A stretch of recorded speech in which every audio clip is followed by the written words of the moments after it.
Let's go, son. All right, what's up, guys? We got quite a bit of topics that we got to get to tonight about Georgia football. Of course, the portal is wide open and going crazy right now. Georgia's losing some players, bringing in some players. I'm not really going to keep up too much with what's going on at the portal in the moment.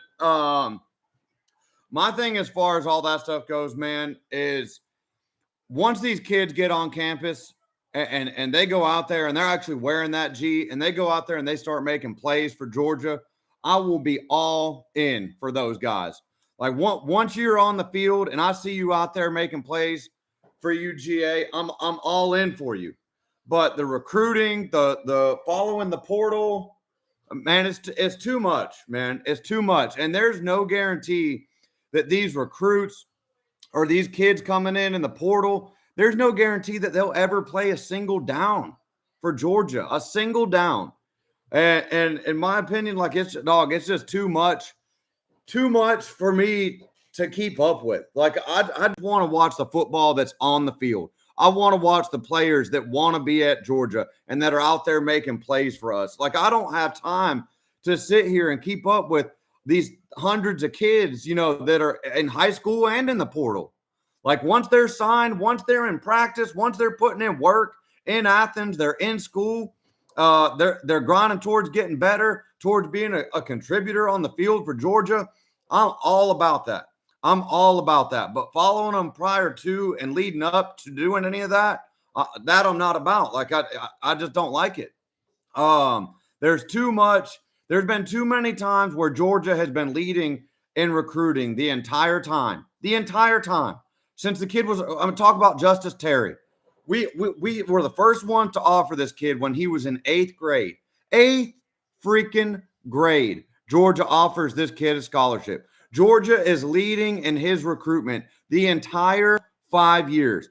His suit that he bought to announce what school that he was going to was black with red pinstripes. Texas swoops in, offers him a bunch of money. Justice Terry goes to Texas at the very last second and announces he's going to Texas in a black suit with red pinstripes. Like, bro, what's the other one? The guy that just went to Vanderbilt that we were leading on, that quarterback up in Nashville, leading on him the entire way, the entire time. Like, it's just too much, man. Like, I already get way too emotionally invested with the players that are on the field making plays for Georgia. And I'm just not going to do it for players that are not even at Georgia yet. Recruiting is just never – back when it was all recruiting and pre-portal, like, yeah, I would go on and I would watch, like, kids' highlights that we were about to sign. But that was back when Rick was still the coach. And when you gave a verbal commitment like that somewhat held some kind of meeting most of the time. A verbal commitment don't mean nothing anymore to these kids. So that's my thing on that. Like once you're at Georgia, once you're wearing that G and you're in here making plays for us, I'm going to be behind you 110%. I'm going to be in that stadium cheering as loud as I can for you. But until that point in time, man, like I'm just not going to have my emotions played with by 18 and under kids in high school and kids that are in the portal jumping around, looking for money. And it's not always necessarily looking for money. Like sometimes they're legitimately looking for a better situation so they can be developed better for the NFL or whatever. Like look at Zach Branch. Zach Branch didn't do much of anything his first 2 years when he was at Southern Cal. He comes to Georgia, has a breakout season. I think he got a late first round, early second round grade from the NFL, and that's why he's gone. And he should be gone. As much as that disappoints me, as much as it hurts to see Branch jump up out of there and go to the NFL because he was our best player. He was the only player on our team that the other team looked at and was like, all right, we got to find a way to contain this guy or he's going to kill us. So Branch was the best player on our team, and he needs to go to the NFL. There's no reason for Branch to stick around another year at Georgia and catch screen passes out there in the flat and risk injury. Do you know how bad I would have felt if Zach Branch would have tore his ACL or sustained some kind of major injury in the midway or late point of next season, if he had came back to Georgia, that would just be a terrible, terrible feeling. It'd be almost as bad as Todd Gurley tearing his knee up the second to last game of the season when Auburn was at Georgia in 2014. It's not good, man. So the Georgia coaches, Branch, they made the right choice on that. He's got to go. But one of the topics that we're going to be covering tonight, and this is a tough one to accept as a Georgia fan, but man, does Georgia lack elite players? And I ask that because our pass rush this year was absolutely pathetic. Absolutely pathetic. And I understand that it got better after the bye week and after the Florida game, but it still wasn't good. Just because it finally had a pulse and we finally were able to get some pressure on the quarterback, that wasn't the Georgia standard. What I saw this season out of our pass rush, absolutely not. Absolutely not. At the running back position, I've been on running backs forever. Really since DeAndre Swift left. When we had DeAndre Swift and we had Holyfield, that was a good 1-2 punch. DeAndre Swift was an elite running back. Todd Gurley was an elite running back. Nick Chubb, Sony Michel, elite running backs. Like Nate Frazier and Chauncey Bowens are good. They're serviceable running backs, but they ain't no game wrecker. They're not going to take 170 yards to the house. We ain't seen it yet. None of our running backs can take it 70 yards to the house. If they could have, they would have the past 2 seasons. We ain't seen them do it. I can't even think of who the last running back was to have a big 60 or 70-yard run. It might have been Kendall Milton. It might have been Kendall Milton either in the Ole Miss game in 2023 or the Florida State game in 2023. Because I don't remember one in 2024 because Dejon Edwards damn sure didn't bust one open. So the running back position is another spot that I can look at and say, man, we have fallen off from elite to good. Nate Frazier and Chauncey Bowens are good running backs, but they are not going to change the game for us. Gabe Harris and Quintavious Johnson, they're good edge players. Hell yeah, they're good. They're playing at Georgia, but they're not elite. They're not no Nolan Smith. They're not no Leonard Floyd, and we damn sure ain't got no Jarvis Jones out there. That's what I'm saying. That's what I'm getting at when I say, does Georgia lack elite players? Who does the other team have to game plan for? Who is the other team afraid of on this Georgia team? This season, it was Branch, and that's it. That is it. And I'm sorry, as much as I love C.J. Allen and Raylan Wilson, C.J. Allen and Raylan Wilson are not as good as Nakobe Dean was. They're not. They are not. They are not Roquan Smith. They did not make the plays that Roquan Smith made. They don't. They just do not.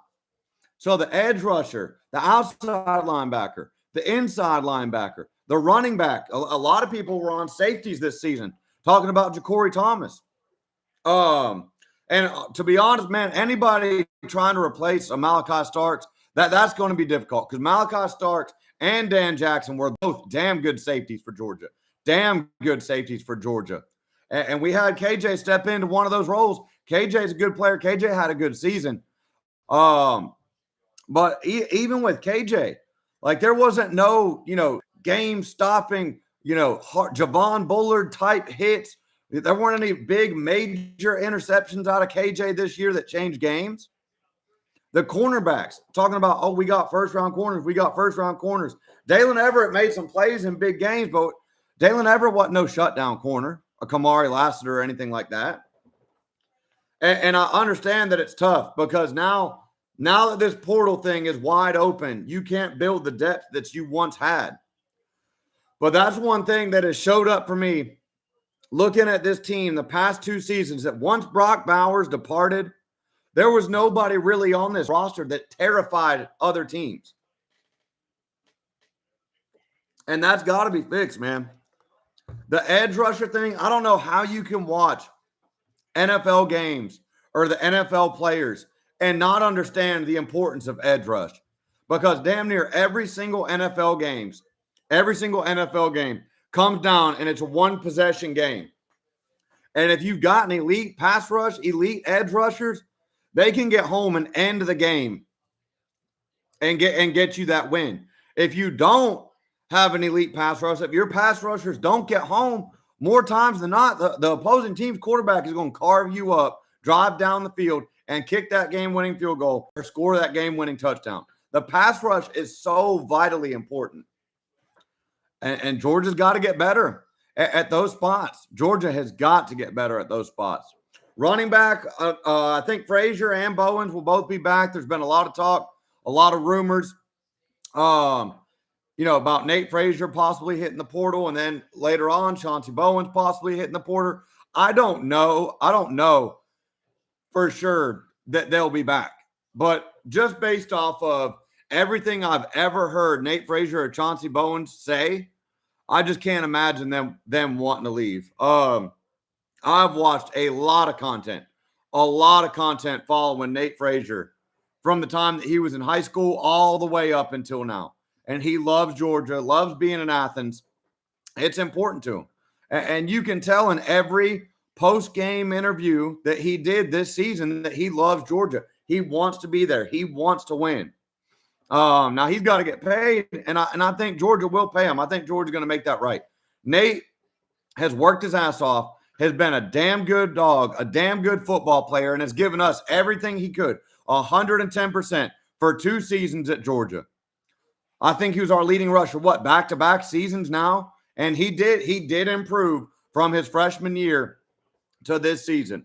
And I was hard on him in this channel, especially after that Alabama game, especially after that fumble in Alabama during the Alabama game. I did not think leading up to that game, I didn't think that I saw Nate Frazier take a jump from his freshman season to his sophomore season. But later in the 2025 season, Nate Frazier turned it on. Quit doing all that dancing in the backfield and just started hitting the hole and running people over. And Nate Frazier played damn good football for us down the stretch, especially with Chauncey Bowens being hurt. So my gut feeling is Nate will be back. I think Chauncey will be back. I don't think those are two that you got to worry about. I think those guys will be back. Another topic that I wanted to talk about tonight, and this one really hit me during the Indiana and the Oregon game. A lot of people, especially Georgia fans, they just ordain, and there's no way you can ever talk them out of it, about Kirby Smart being the best coach in college football. So, what do you guys think in the chat? Is Kirby Smart still the best coach in college football?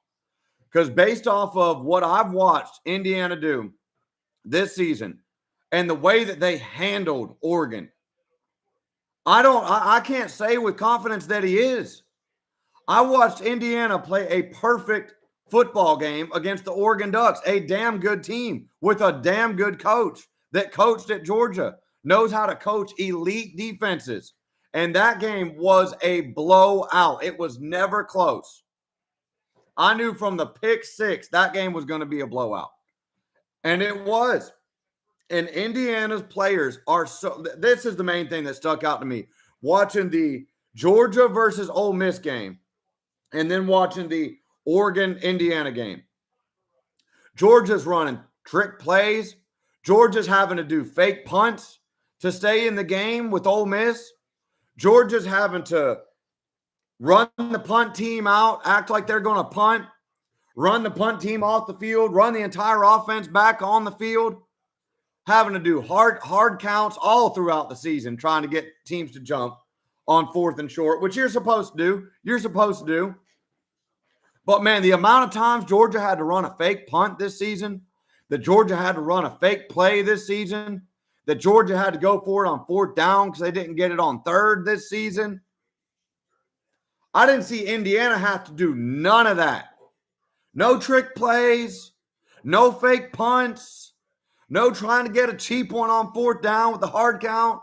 They're just going out there and whooping ass, playing solid, fundamental football, tackling, in position to make the tackle. When the ball gets there, they are right there to make the tackle, and they make it. There's no bust. There's no guys running home free in the secondary with the game on the line in the 4th quarter, and you have the lead letting the other team's best wide receiver that's been smoking you like a cigarette the entire game, letting the other team's best wide receiver run wide open, 7 yards past your cornerback, wide open down the field for a 40-yard play on the last drive of the game when you've got a lead in the Sugar Bowl. You didn't see none of that. Kirby got out-coached badly in the Sugar Bowl by half a staff. By half a freaking staff. Georgia had 25 days to prepare for Ole Miss. 25 days. Ole Miss's coaches were together for 5 days and somehow outcoached Georgia. Like that is unacceptable to me. You go back and you watch Davin Bellamy's channel and you watch his team meeting and you watch the film breakdowns of what took place in the Sugar Bowl.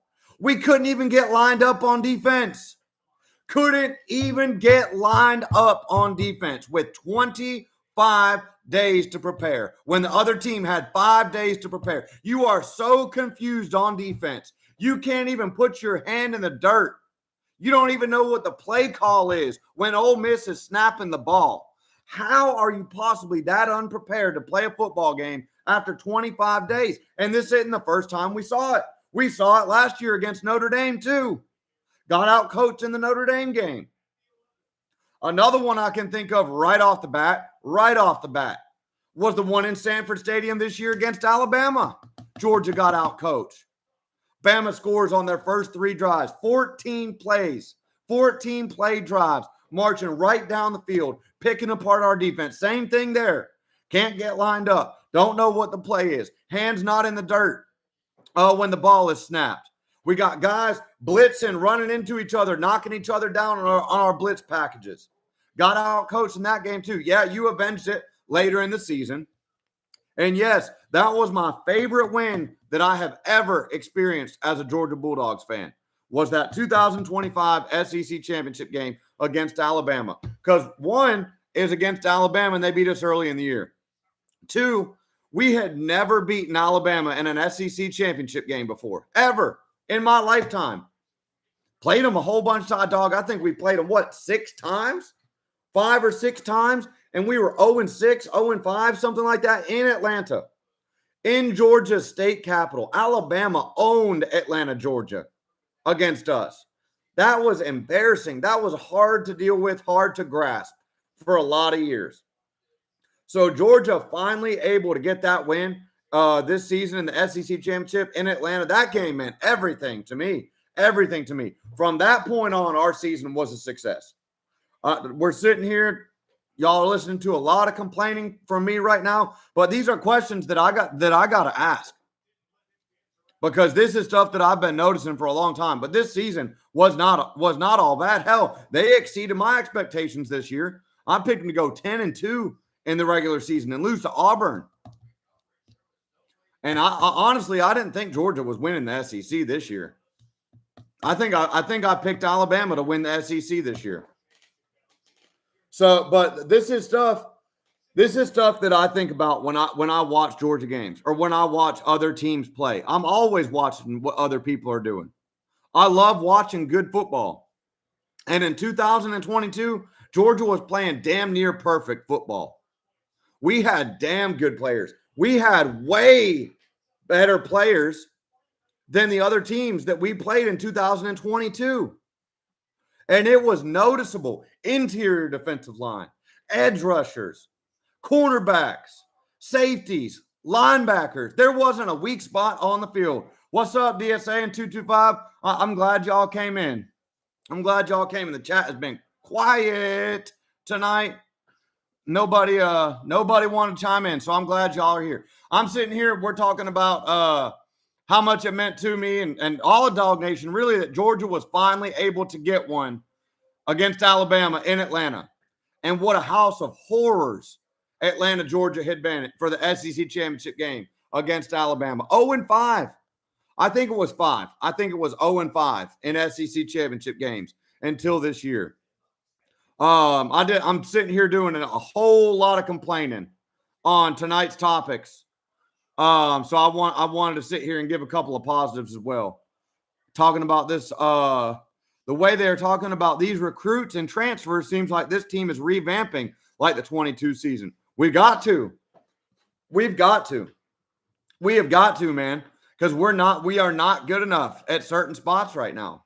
Edge rush comes to mind right away. Wide receiver comes to mind right away. We were talking earlier about who on this Georgia team strikes fear in the other team's coaching staff.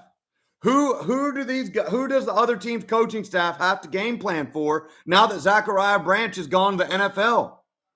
Who is our home run threat that's going to take it to the house 70 yards any given play?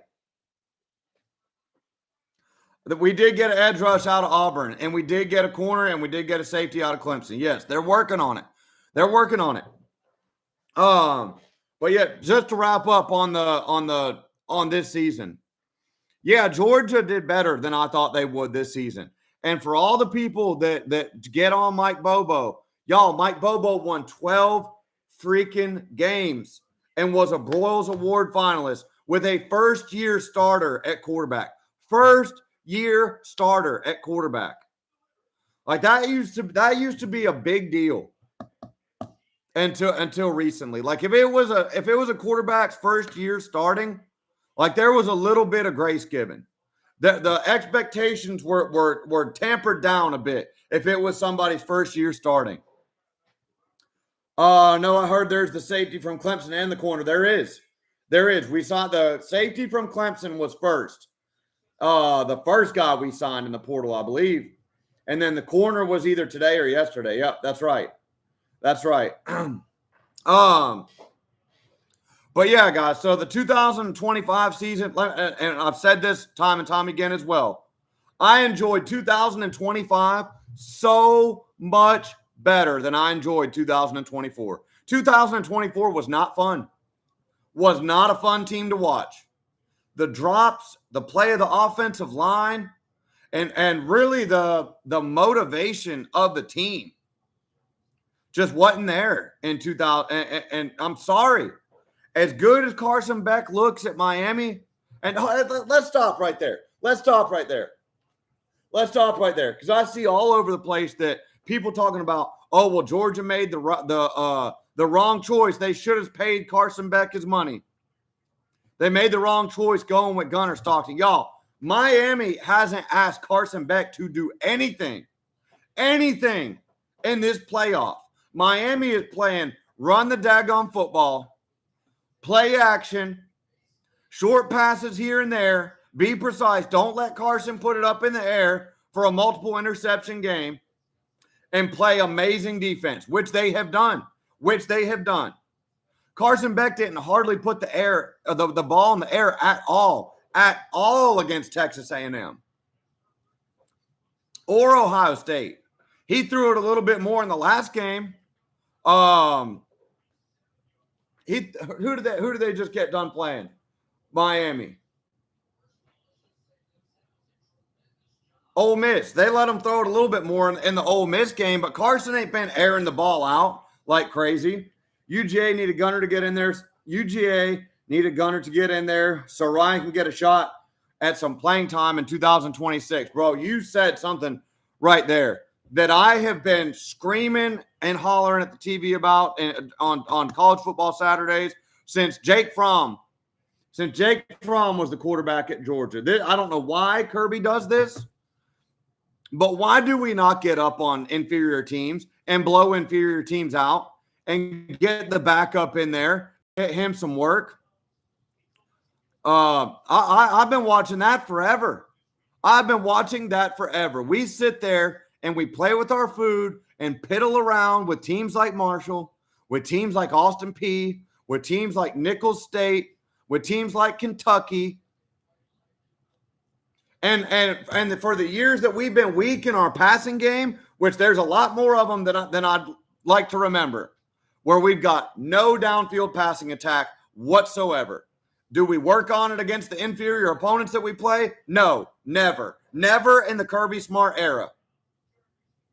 You go over to Tuscaloosa, Alabama, and you watch them play an inferior team, a Western Kentucky or whoever it is that they schedule pretty often, a Georgia Southern, and you see Tua and a bunch of first round wide receivers. Any news on Nate Frazier? Nate's staying. Nate's staying. You go over to Tuscaloosa, Alabama, when they're playing an inferior team. You see Tua throwing 60-yard bombs down to 3 first-round wide receivers, and you sit there and you wonder why no first-round wide receivers want to come play at Georgia. You're welcome. You're welcome. Yeah, Nate's going to be staying. And you wonder why no wide receivers want to come play here. Why do we do that? Why do we not develop our quarterback when we play inferior opponents?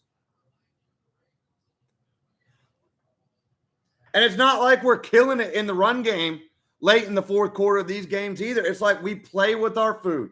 We let them stick around in the game. And why do we put ourselves in position for our starters to be in so late against these inferior teams? The Marshall game, the Austin Peay game, the Kentucky game, the Georgia Tech game this year was an all-out fist fight for 4 quarters.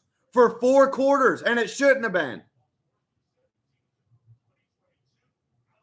So we gotta get that fixed. And the problem with us complaining about this is never going to change.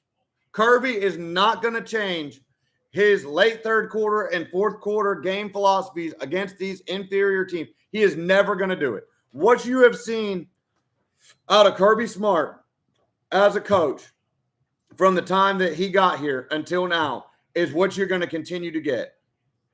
The media mystery rabbit hole, the cryptic, you're having to decipher what he's saying in press conferences, that's staying the same.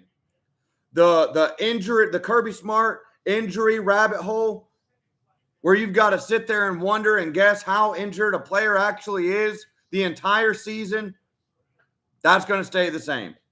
This run the ball, take the air out of the ball late in the game. Don't throw the ball downfield against inferior teams. That's going to stay the same. This coming season, our first 2 opponents will be cupcakes again. Yeah, I saw that. And why would you – this is another thing. Why would Georgia go out and schedule Oregon or Clemson? We never get any credit for beating the absolute hell out of those teams. We didn't get any credit in 2022 for beating Oregon by 49 points. We blasted Oregon by 49 freaking points, or 46 in 2022. We didn't get any credit for that game. None. They ranked Tennessee number 1 in the first college football playoff committee ranking show. When we blasted, I think Oregon was back in the top 6 by that point of the season. By November, yeah, they were. We blasted a top 6 team by 46 points, and they ranked Tennessee 1 after we were defending national champions. We have beaten Clemson time and time again. And every time we beat the absolute hell out of an Oregon or out of a Clemson at the beginning of the year, we never get any credit for that from the College Football Playoff Committee. And you can tell that because they will talk so highly of Oregon as it gets down the road and Oregon wins and wins and wins and wins like they did in that 2022 season. I remember that. I remember that clearly, the Bo Nix and that Oregon team. We beat the absolute hell out of them. And then as the year goes on, Oregon's winning and winning and winning and stacking up wins. Oregon works their way into the top 6, and everyone is singing Oregon's praises and talking about how incredible Bo Nix is and how he's a Heisman Trophy finalist, this and that. But you never heard nobody give Georgia no credit for winning that game by 46 points. You know what they said? Oh, well, it was the first game of the season. It was Dan Lanning's first game as a head coach. They get a pass on that. Same thing with Clemson. When Georgia beat Clemson up bad last year. Georgia didn't get any freaking credit for that But then as the year goes on, everybody was singing Clemson's praises, talking about how great Clemson is. Oh, well, they lost, got blown out by Georgia and Mercedes-Benz the first game of the season, but now they're looking like a playoff team. They've gotten better as the years went on. The Clemson team now isn't the Clemson team that got blown out by Georgia at the beginning of the year. We never get credit for any of this stuff. All the times we played Notre Dame. And listen, I'm not somebody that doesn't want to play in big games. But it's to the point now where we have watched it year after year after year. The Georgia Tech game, another perfect example. And I've been on this. And y'all, everybody in this chat that's a diehard dog, y'all have got to help me, help our fan base, start taking this Georgia Tech rivalry more seriously. I'm sorry. The Georgia Tech game, Georgia never gets any credit because Georgia is expected to beat Georgia Tech every season. So Georgia never gets any credit for beating them. But if we lose to them, it's the world's biggest deal. If Georgia's the 1 out of 10 times, and that's about what it is, 1 out of 10. The 1 out of 10 times that Georgia Tech upsets Georgia, it is a freaking problem. In the national media, Georgia Tech acts like they won a national championship. I'm telling you guys, Georgia Tech upsetting Georgia means more to them than a national championship. I'm telling y'all. I am telling y'all. That is all Georgia Tech cares about is beating Georgia. That ass whooping was crazy. I wanted Dan to come back. If Kirby left, man, Dan's been getting his ass whooped every playoff, Dan Lanning. And he is not good at rematch games. You want to talk about Kirby Smart typically being good in rematch games. Dan Lanning has not been good in rematch games. This year, the Washington, multiple times he got rematched against Washington. Ohio State got rematched against them and lost. Dan Lanning has not been good in rematch games. That game against Indiana and Oregon was a comedy. That wasn't a game that I saw. Yeah, and before y'all jumped in here, I was sitting. The topics of tonight's show was, is Kirby Smart still the best coach in college football? And I can't say with confidence that he is. Not anymore.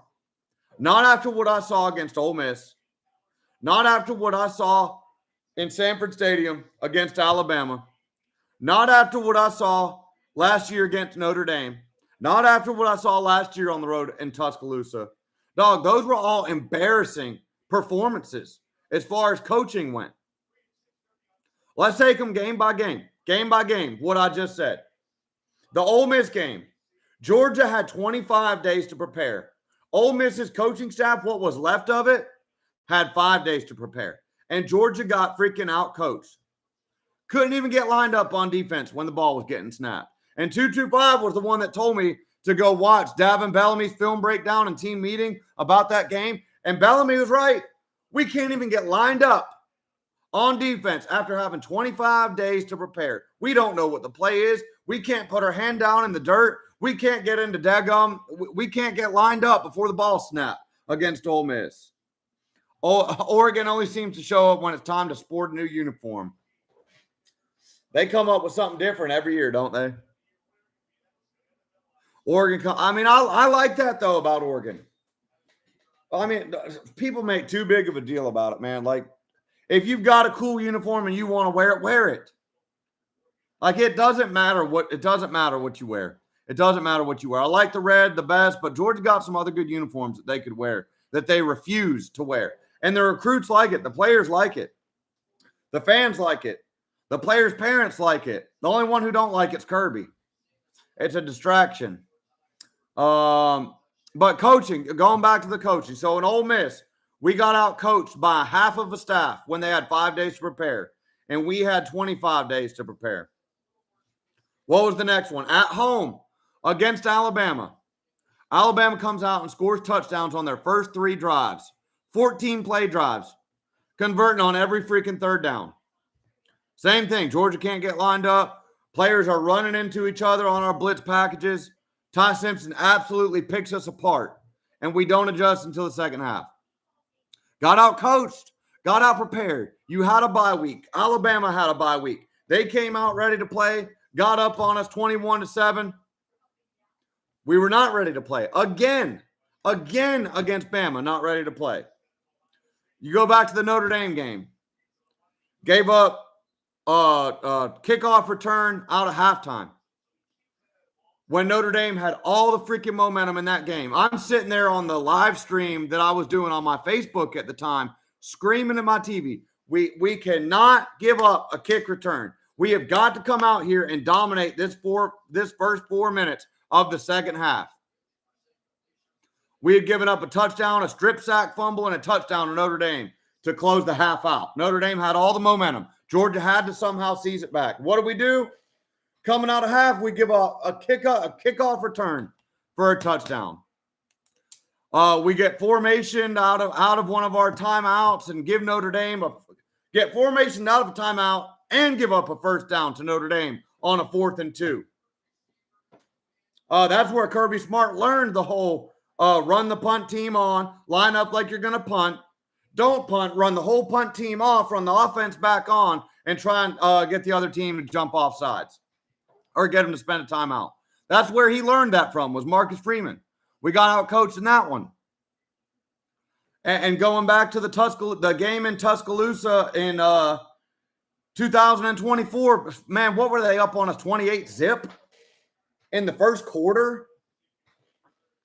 So the coaching, like there are some glaring games where Kirby Smart's coaching has got to be questioned. I love Kirby. Kirby's the best we ever had at Georgia. This is the best times it's ever been for Georgia football.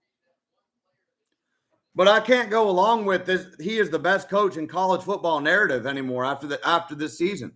I can't do it. I think he's good. I think he's elite. But, man, watching Indiana play Oregon, they were right. They never blow an assignment. Never. They never miss a tackle. They never have a coverage bust. You would never see this Indiana team receiver that has been cooking you all game long, been cooking you, get wide open down the field, 7 yards of separation off the cornerback for a 40-yard pass play when you've got the lead on the last drive of the game.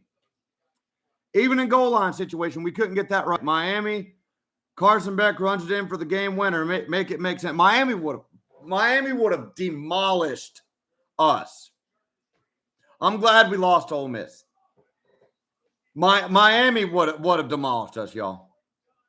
Well, whatever was going on with our O-line in that Ole Miss game, we didn't play good. We didn't play good. The Gabe Harris being out hurt. We had no freaking pass rush again. And this is going to bring me into my second topic. And we're going to run through these here because I want to bring up something that Major was talking about on his stream the other day too. We talked about on this channel, y'all, since the Notre Dame game last year. We played Ole Miss tough. They were better than us, y'all. Ole Miss was freaking better than us. They outcoached us with half a staff in 5 days to prepare. Our coaching staff had 25 days to get these boys ready to go, and Ole Miss outcoached us. Ole Miss outplayed us. They outwilled us. They out-executed us. They were in better conditioning than us. They were in game shape. I said last year when the teams went 0-4 out of the bye, the bye month is a problem. The first-round byes are not good. You do not want a first-round bye. That's too long to go without playing football. Showed up again this year. So hats off to Ole Miss and their fans. They out-freaking played us. Their star players made plays. Our star player made plays too. We only had one of them, Branch. We only had one star player on this year's team, Zachariah Branch. That was the only star player we had on this year's team. There wasn't nobody else on this 2025 team that the other team's coaching staff had to sit there and say, holy crap, we cannot let this guy get the ball in space or he's going to kill us. Or do not throw the ball to that cornerback side. He's going to pick it off and run it back for a touchdown. We don't have that right now. Which leads me into topic number 2 of tonight's discussion. Georgia right now is lacking elite players. Elite players. In 2022, guys, we were elite freaking everywhere. Everywhere. Tight end, wide receiver, offensive line. Our offensive line was unbelievable in 2022. Quarterback. And then you go into defense, interior defensive line, outside linebacker, inside linebacker, nickel, corner, safeties. Like, we are just not that good anymore at any of those spots, let alone one of them. We talked about the running back thing over and over and over again. We need a freaking running back that can take it to the house on any given play. They didn't plan for Beck running. That's how he scored. Nobody ever plans for Carson Beck running. Nobody ever game planned for him running when he played for us. I told people all the time, Carson Beck is really an underrated runner. If you don't have any spy on him whatsoever and you're in man on 3rd and long, Carson Beck will run and get the first down. He did it for us countless times. Countless times.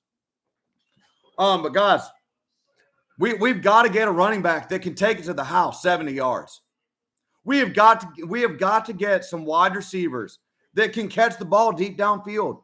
We haven't had a deep down the field passing game in so long, I can't even remember.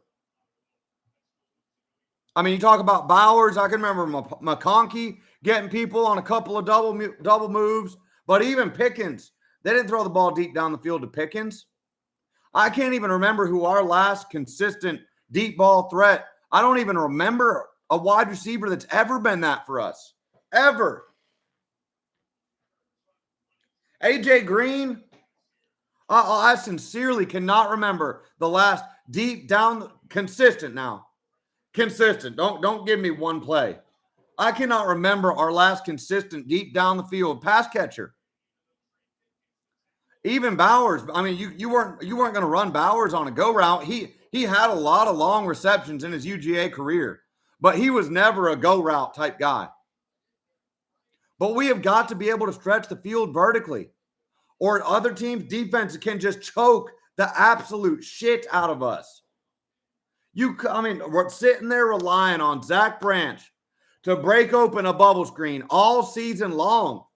Of course, by the Ole Miss game, other teams are going to figure out that, hey, when you see Branch out there, you got to go stop him. And we ran a lot of plays off of that throughout the season for touchdowns. You think of the London Humphreys one on the road at Tennessee on the 4th down. They faked the screen to Branch. Everybody bit up, and then we hit Humphreys deep. That was a damn good play. That was smart. But, man, if you could have added another really good high-level wide receiver to go along with Zachariah Branch this season, we would have been a lot more dangerous, man.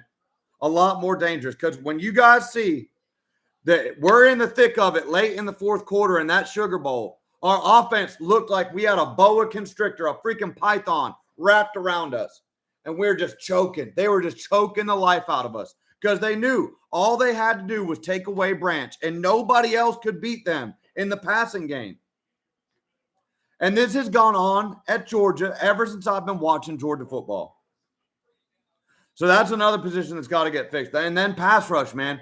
Pass rush. Do y'all remember how much Jarvis Jones changed games when he was at Georgia? Do y'all remember the Jarvis Jones game against Florida? Number 2 Florida in 2012? Jarvis Jones had like 4 or 5 sacks and 2 forced fumbles in that game because he's an elite pass rusher. He could get home on the quarterback and end drives and get Georgia the ball back. Georgia won that 2012 game against Florida and punched their ticket to the SEC championship game because of Jarvis Jones. Because of Jarvis Jones. And we don't have a Jarvis Jones type pass rusher on this team this year. And it hurt us. It hurt us. And the last thing, so we got to get better players, man. And I was over there on the Dogs HQ channel looking at some of the stuff they were saying about portal players, paying to retain guys, stuff like that. Georgia has got to kill the narrative that they don't spend. They've got to. Because the narrative is out there among the Georgia fans and high school recruits that Georgia doesn't pay players to come there. So you need to start publishing what you're paying these guys. because that's not a good narrative to be out there amongst high school players, or amongst portal players, or amongst your own fan base that you a penny pinching program. When tickets, merchandise, parking, everything UGA related is through the roof.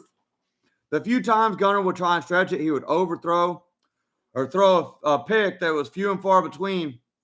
I honestly feel like he went out of his way to not make mistakes. Absolutely, that's correct. That's correct. Gunner played very cautious this year and in almost every game, but when he got down against Tennessee, he let it rip. When he was down against Ole Miss the entire game, he let it rip. And that's what was so frustrating is you knew you had it in him, but you rarely ever saw it. I think from Georgia Tech game on, I think Gunner was kind of beat up. Because his throwing over the field had gotten better. And then the Georgia Tech game happened. And I don't know what that was, but it was atrocious.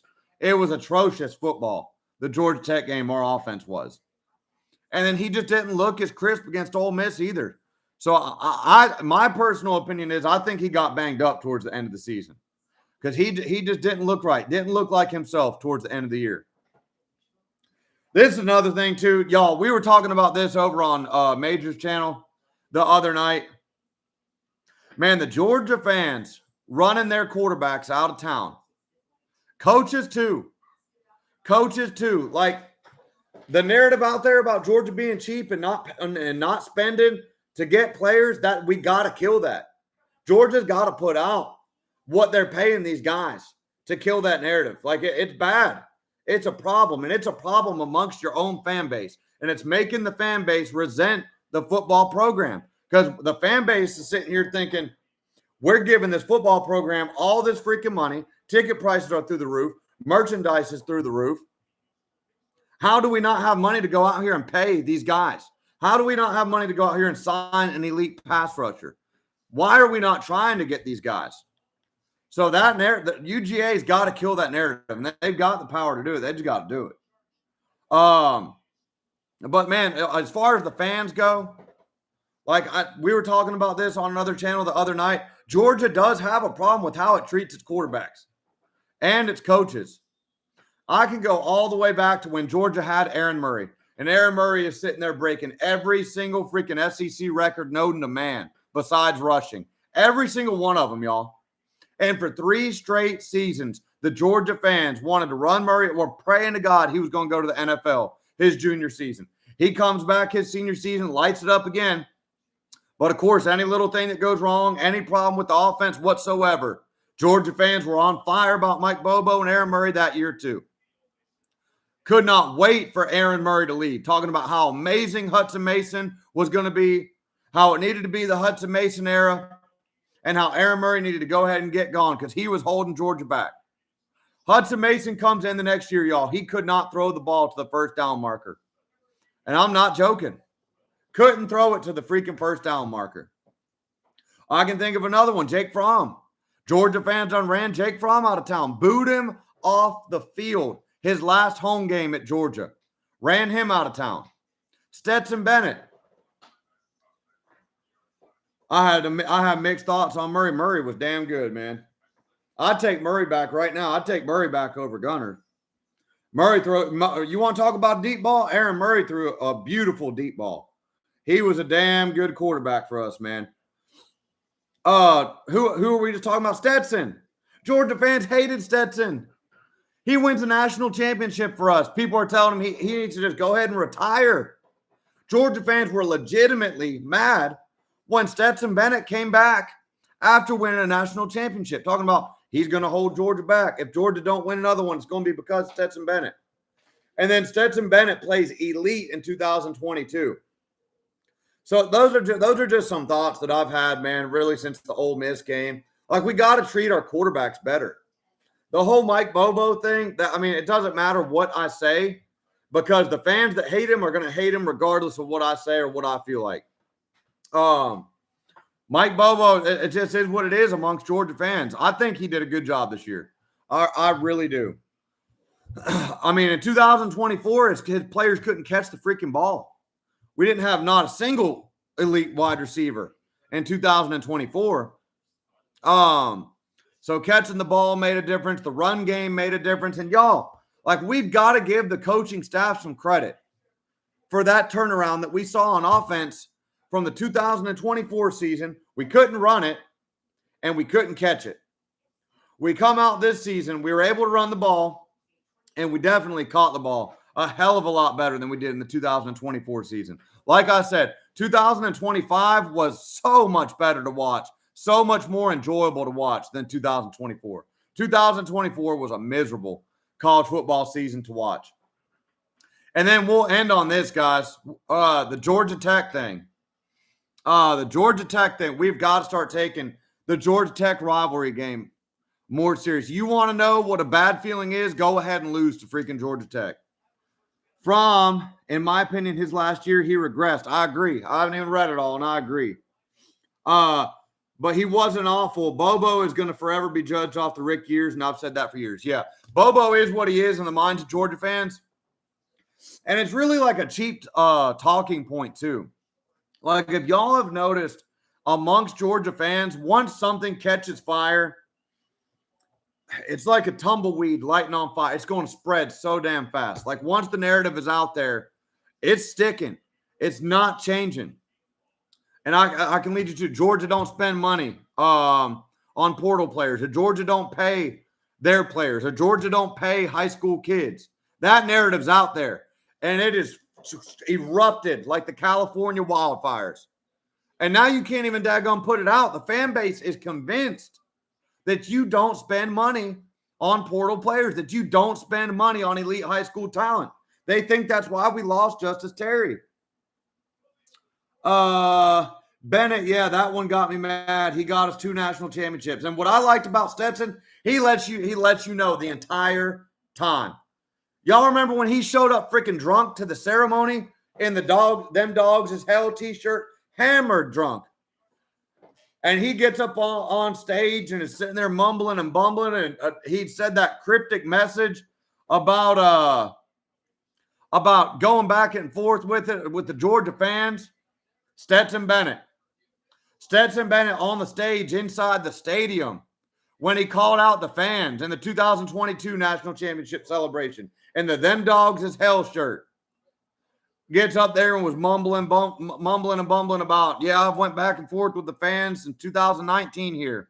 He's like, that is what it is. Stetson, he'd go back at the fans and let them have it. He'd go at his own fans, Tennessee fans, anybody that wanted it. Stetson Bennett didn't care.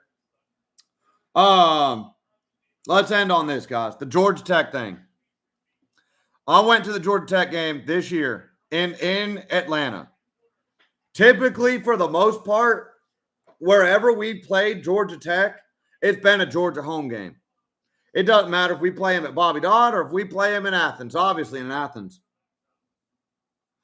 No, bro. So this wasn't DSA. This wasn't on TV. The Stetson Bennett thing wasn't on TV. It's on YouTube, though.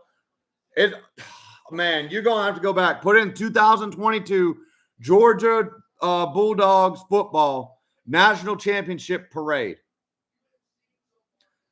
And you'll see him wearing a Them Dogs is Hell shirt. And you might be able to find video of him hitting his flask on the way into the stadium. But then he comes into the stadium, and I forget what exactly the words were. He said to the Georgia fans. But just go look it up. You'll see what I'm saying. Type in Stetson Bennett calls out Georgia fans at 2022 national championship ceremony. Yep, he was. I forgot about that. 225. When we when we won the first national championship, CBS interviewed him. He was still drunk too. Yep. And then, so media, they had media after the win for the TCU game, and Stetson Bennett was supposed to be there at 9:00 in the morning for media the day after the national championship for the TCU game. Stetson didn't show up. Stetson did not show up. And Kirby made Brock Bowers come in Stetson's place, and Brock Bowers was so damn mad. And they're like, why are we getting Brock instead of they're like, Brock, why are you here instead of Stetson? And he was like, he didn't know what to say. Like, yeah, Stetson slept in. But yeah, Georgia Tech game, guys. Let's end on this. We got to start taking that more seriously, y'all. I don't feel like I know. Georgia's lost a little bit of momentum since 2023. Georgia's not quite as feared as they were in that 2023, obviously 2022 season. We've lost a little bit of momentum. We're not as elite as we used to be. A fast way to really put some gas on that narrative, lose to Georgia Tech. I'm telling y'all, there's no worse feeling in the world than losing to Georgia Tech. Georgia's got to start taking that rivalry more serious. There is no way that game should have been this close this year in Mercedes-Benz Stadium. And the problem I had with it was a cheap ticket. A cheap ticket. You get good seats in there for like $225. But Georgia Tech this year, the Georgia side was nowhere close to sold out. And it was a Black Friday. It was holidays. I get that. But y'all, nowhere freaking close. What's up, Izzy? What's going on? You really done missed the whole show, man. We're ending on Georgia having to take the Georgia Tech rivalry more serious. But it was nowhere close, y'all. It was maybe 40% full. And the Georgia Tech fans out-fanned us in Atlanta. There's no excuse, no way that should ever freaking happen. Just based off the numbers. Just based off the sheer numbers, the millions of Georgia fans that are in Metro Atlanta. There is no way we should be getting out-fanned, out-crowd noised by Georgia Tech fans, y'all. There's no excuse for that ever in this fan base. And the thing about it is, like, we've been sitting here on this show all night long, criticizing the program, talking about how the players have got to be better, talking about how Kirby's been out-coached in multiple situations. Like, as the fans, we got to be elite too. We cannot get out-fanned by Georgia Tech. Dog, that is unacceptable. That is freaking unacceptable. And that's something we got to take more serious. Players, fans, coaches, a whole program. We cannot lose to Georgia Tech, y'all. You lose the state of Georgia, the whole thing we talked about losing momentum and Georgia's not as feared as they once were, losing to Georgia Tech is one surefire way to ignite that narrative amongst our own fan base, in-state recruiting, national media. Say goodbye to the play. You lose to Georgia Tech, say goodbye to the playoff. Guys, that will be a freaking problem if we start losing to Georgia Tech. Cannot have that. Cannot have that just for high school recruiting alone. Cannot lose to Georgia Tech and give them any momentum whatsoever. Georgia's handled that rivalry as long as Kirby's been the coach, as long as Rick's been the coach. Georgia Tech's good for about 1 out of every 10. But we got to keep it that way. And I'm just saying, like, that is, as much as we're sitting here calling out players, calling out coaches, like, we as fans, we got to step up to the plate too. Yeah, I think the fans were looking ahead to the SEC championship game, and that's why they didn't show. You were right. Georgia Tech is still a rival, and you got to take them seriously like Florida and Auburn. The problem with that is you're looking ahead to the SEC championship game. You lose to Georgia Tech, you're out. You are out. Like, we cannot leave in the hands of the committee. Like, Georgia cannot be a bubble team to the College Football Playoff Committee. That has been proven, y'all. The College Football Playoff Committee has already proven that to Dog Nation. If Georgia is anywhere even questionable on the bubble, we're going to leave them out. And we don't get the Alabama privilege. We don't. Yeah, we can't have that, y'all. We can't have that. But that's why I got to hand it to Kirby, man. Kirby has dominated those rivals that 225 listed. Georgia Tech, Florida, Auburn, Kirby's dominated. Tech wins about 10%, 1 out of every 10 games is what they win in that rivalry. We can't have it. Like, we got to put a thorough butt whooping on Georgia Tech next year and keep that going. We can't have them rising up and getting our high school players. Can't do it. Can't have it. All right, so we covered it quite a bit. We've been going for about an hour tonight, y'all. I'm gonna go ahead and wrap it up here. I'm gonna make a video about exactly what we talked about tonight. Like, is Kirby Smart the best coach in college football after what we witnessed this season? And Georgia's playmakers, Georgia's elite talent. Like, do we still have elite talent, or have we fallen off? And so be on the lookout for that. Also got to make a couple of videos on those 2 games that we just watched, the playoff games. I was at work, so I wasn't able to live stream those games, but got a lot to talk about there too, man. All these teams that are still in it are portal heavy. I'll see y'all. Have a good night and go Dogs, baby.